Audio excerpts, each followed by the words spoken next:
Hey y'all, I'm the Midwest Hack. Welcome to the 9th video in the series on my build for this Farmertec clone of the Stihl MS200T. By the end of this video, we are going to have a saw that is ready for fuel and oil and a test start. I'm going to be getting the carburetor put on, the air cleaner, and then some of the other little miscellaneous parts that I hadn't put on quite yet. If you stumbled onto this video midway in the series, make sure to check out the links in the description for the rest of the build series, or go to my channel for the complete playlist. Let's jump right into it and get this thing ready for a first start. I started editing some of the footage from that last video and realized it's kind of hard to see some of what I'm doing there, so I've brought you in closer. Hopefully you can see some of the stuff that's going to be going on around this carburetor. My intent here is to get everything put together other than the chain brake and cover, and I'm not going to bar it up just yet. I want to have access to the spark plug because these Farmertecs tend to flood quite a bit when you start them cold, start them on the first start until you get some tuning done. I plan to put on the carburetor. We're going to need this little boot that goes on the carburetor, this cover for the side. I'll go ahead and install the bar stud. We'll need these two nuts for the carburetor.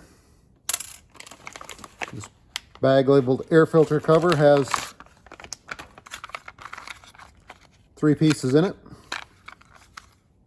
There's a little foam piece that we'll need. Got the bucking spike.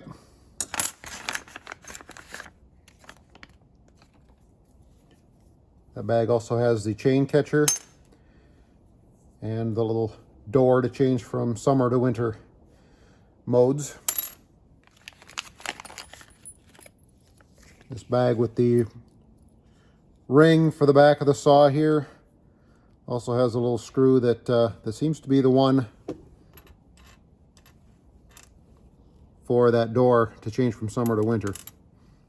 And we'll need the throttle link. This is the tank breather that Farmertec sends with the saw, but the fuel lines that they send are for the newer style tank breather.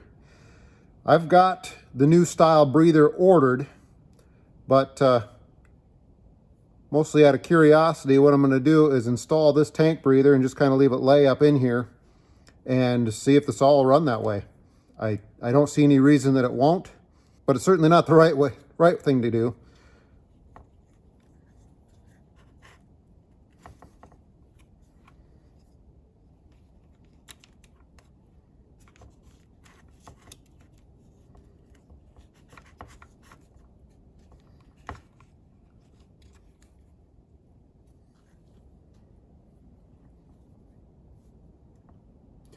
All right, we'll hook up the fuel line, the carburetor to the fuel line.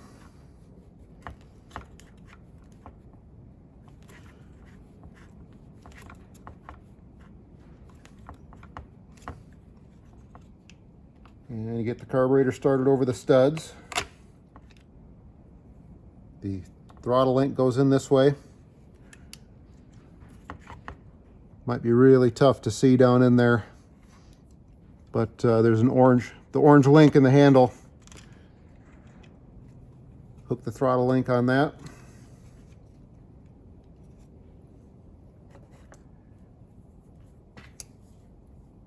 And then if you come through the side with a needle nose, you can, hopefully you can see what I'm doing here, but just kind of slide the carburetor back.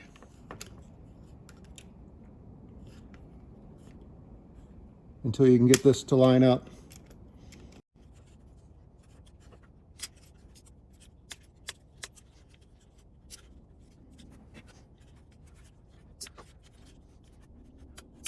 There you go.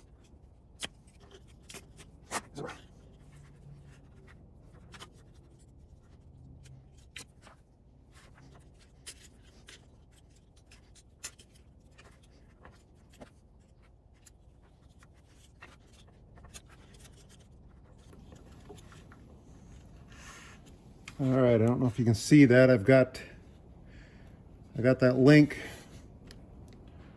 started in there. Now I just need to hold it in place till you push the carb back far enough, and then it's trapped and it can't come off. And unfortunately, I got the choke rod trapped behind, so hopefully we can get that out. Yep, I got that out without dropping the throttle link off.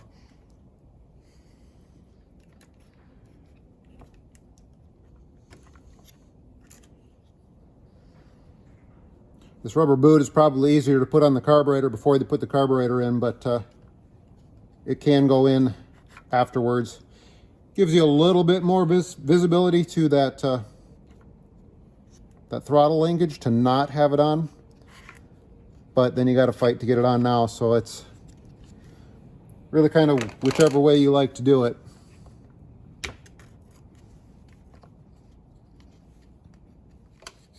Now that that's in place, this plastic piece can go in. This rubber nipple needs to go through the hole.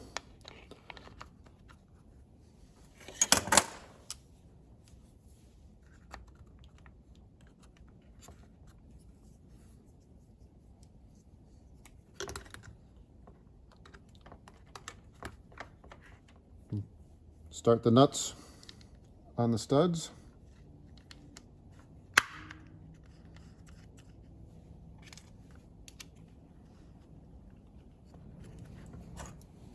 Those are 8mm.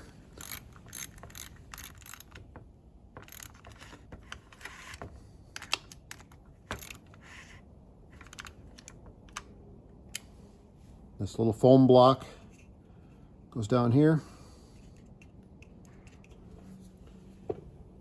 This plastic piece goes in the side, and line up the bosses with the carb adjustments.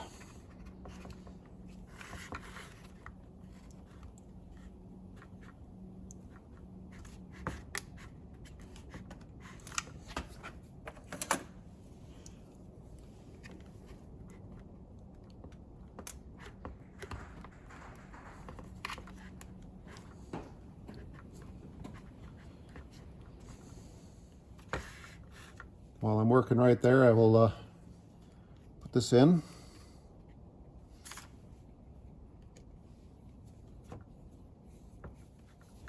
It is winter here right now, so I put that in so that that open window in it allows heat from down here up into the carburetor area. The air filter can go on. I may regret putting this on. Sometimes it's nice to have access to that carburetor for priming it a little bit when you're trying to start these first start. Position this with the slit going straight up and down. Push it in place. And I'm going to have to get a different angle on that.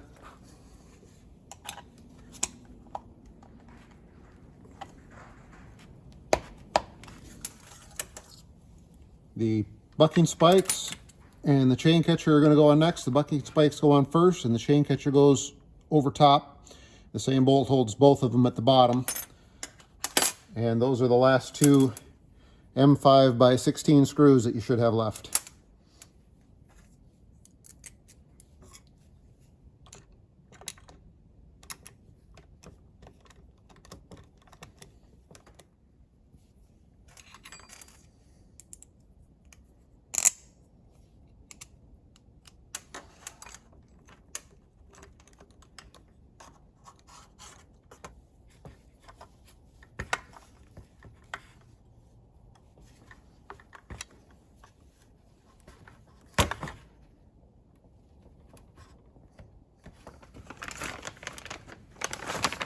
Grab the fuel and oil caps.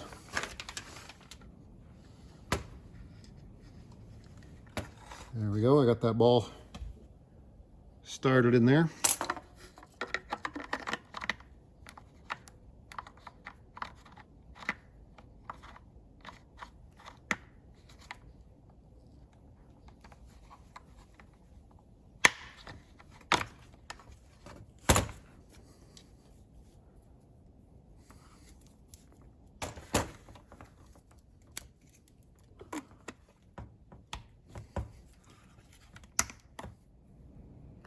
Next thing I'm going to put on is this loop for keeping the saw on a leash.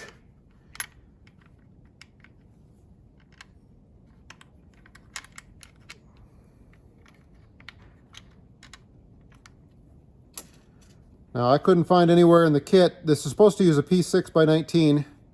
I couldn't find anywhere in this 200 kit that I had an extra one of these around, so I found some that were left over from a 361 build.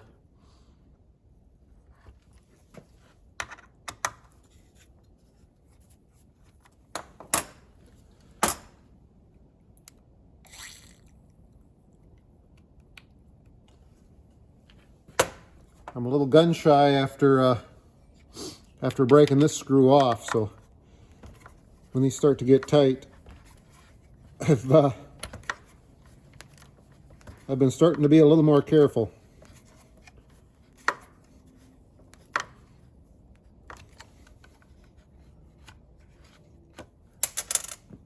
Last thing I have to put in is the bar stud.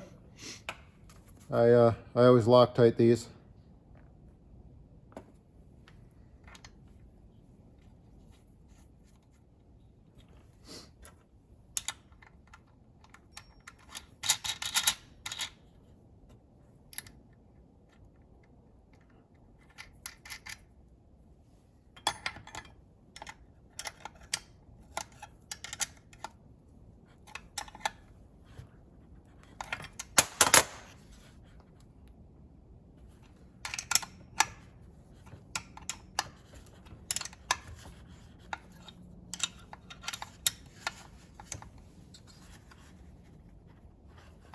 There we go.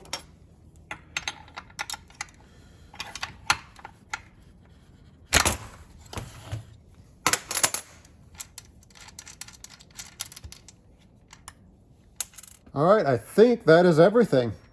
I will get this thing fueled and oiled. The next video is going to be the first start, and then we'll get it barred up and get some test cuts.